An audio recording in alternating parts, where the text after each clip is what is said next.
নারায়ণগঞ্জের রূপগঞ্জ উপজেলার মাসিমপুর খানকায়ে মাহবুবিয়া দেওয়ানবাগ শরীফে পবিত্র ঈদে মিলাদুন্নবী উপলক্ষে এক বিশাল মিলাদ মাহফিল অনুষ্ঠিত হয়েছে। মাহফিলে আশিকের রাসূলগণ বলেন, 12ই রবিউল আউয়াল হল নবীজির জন্মদিন এবং পহেলা রবিউল আউয়াল তার ওফাত দিবস। কুরআন ও হাদিসের আলোকে সঠিক ব্যাখ্যা সবার সামনে তুলে ধরা হয়। বক্তারা বলেন, ঈদে মিলাদুন্নবী এমন একটি ইবাদত যেখানে আনন্দ করা, পরিবার পরিজনদের সঙ্গে ঈদের মতো উৎসব পালন করা এবং সুস্বাদু খাবার খাওয়া সুন্নত। সৃষ্টিকুলের শ্রেষ্ঠ ঈদ দয়াল রাসূলের শুভ জন্ম ঈদ এই স্লোগানে মাহফিল প্রাঙ্গণ মুখরিত হয়ে ওঠে। মাহফিলে বিপুল সংখ্যক আশিকের রাসূল অংশ নেন।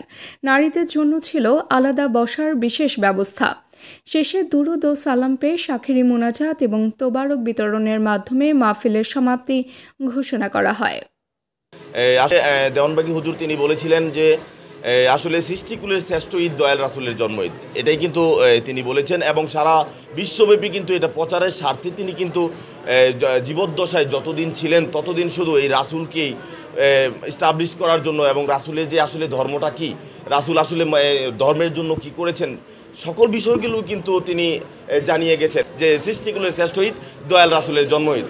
যার জন্মদিনকে ঘিরে, যার জন্ম না হলে তামাম জাহান দুনিয়া কিছুই তৈরি হতেন না, সৃষ্টি হতেন না, তার জন্মদিনের খুশিটা কি আমরা হতে পারি না?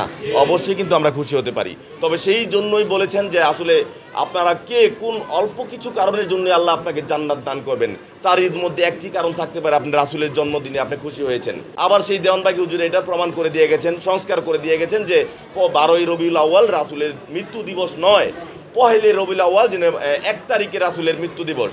তো সেই জন্য কিন্তু আপনি কেন এই রাসূলের এই ফায়েজ বরকত রহমত থেকে আপনি দূরে থাকবেন, আপনি কেন বিরত থাকবেন?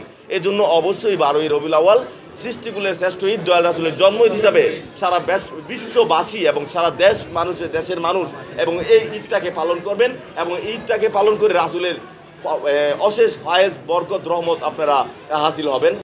আমাদের মুসলিম জাতির ব্যক্তির একটি ধারণা হলো যে রাসূল সাল্লাল্লাহু আলাইহি ওয়াসাল্লাম 12ই রবিউল আউয়াল জন্মগ্রহণ করেছেন এবং 12ই রবিউল আউয়াল ওফাত লাভ করেছেন। আসলে বিষয়টা পুরাপুরি সত্য নয়। রাসূল সাল্লাল্লাহু আলাইহি ওয়াসাল্লামের জন্ম যদিও 12ই রবিউল আউয়াল, কিন্তু তার ওফাত দিবস পহেলা রবিউল আউয়াল। তো রাসূল সাল্লাল্লাহু আলাইহি ওয়াসাল্লাম যে পহেলা রবিউল আউয়াল ওফাত লাভ করেছেন তার দলিল হলো 11তম হিজরির সফর মাসের শেষ বুধবারকে বলা হয় আখিরি সাহার সোমবার। তার মানে হচ্ছে এরপরে আর রাসূল পাক সাল্লাল্লাহু আলাইহি ওয়াসাল্লাম আর কোনো বুধবার পান নাই। তো যদি আমরা ধরেই নিলাম যে তিনি 12 তারিখে ওফাত লাভ করেছেন, এটা ধরে নিলে সফর মাসের তিনি পান হায়াতে জিন্দেগির 4 দিন এবং তার পরবর্তী মাস রবিউল আউয়াল মাস 12 দিন, এই হলো 16 দিন। যেহেতু 7 দিনে 1 সপ্তাহ, যদি তিনি 12 তারিখে ওফাত লাভ করতেন তার মানে হচ্ছে তিনি আরো 2-1টি বুধবার তিনি পাইতেন, তিনি পান নাই।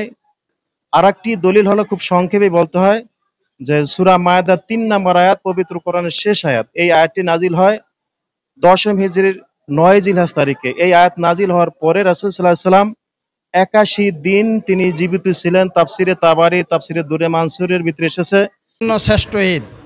কারণ আল্লাহর হাবিবকে আল্লাহ যদি সৃষ্টি না করতেন, 18,000 মাখলুকাত, 40,000 আলম, মতান্তরে 80,000 আলম, অর্থাৎ অসংখ্য সৃষ্টি জগৎকে আল্লাহ সৃষ্টি করতেন না। রাসূলকে সৃষ্টি করার কারণে আজকে এত কিছু, এত আয়োজন। আর সেই রাসূলকে আল্লাহ রাব্বুল আলামিন বলছেন, কুল ইন কুনতুম তুহিব্বুনাল্লাহ ফাত্তাবিউনি ইউহিব্বুকুমুল্লাহ ওয়া ইয়াগফির লাকুম যুনুবাকুম আল্লাহু গাফুরুর রহিম।